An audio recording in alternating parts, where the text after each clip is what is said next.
Αυτό που θέλω να δούμε ακόμα, πριν τελειώσουμε το βίντεο, είναι η drip έκδοση, το σοκολατάκι, η οποία είναι αυτό το update. Στην ουσία αυτό μόνο είναι. Παίρνετε αυτό, χρησιμοποιείτε την ίδια βάση, ίδιο σετάρισμα, ίδια φυτίλια, ίδια όλα και βάζετε την drip έκδοση απάνω.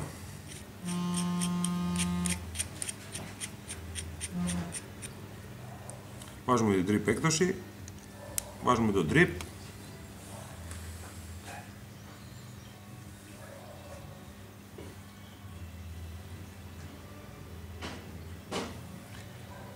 Με αυτή τη βελόνα γύρω στις 12 σταγόνες πρέπει να παίρνει, ειδικά με καινούριο φυτίλι. Και έτσι είναι η drip έκδοση.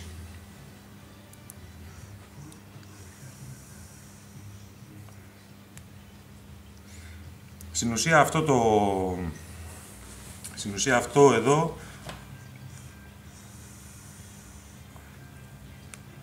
είναι drip, το οποίο παίρνει γύρω στις 8 σταγόνες, 7-8 σταγόνες, οπότε σου δίνει πάνω από 15 τζούρες. Δηλαδή, στην ουσία, αντί να ανάψεις τσιγάρο, που γεμίζεις τον drip σου και κάνεις 2 τσιγάρα πανωτά. Είναι πολύ όμορφο, εμένα είναι από τις αγαπημένες μου εκδόσεις. Αυτά, παιδιά. Ευχαριστώ πολύ και ελπίζω να σας αρέσει.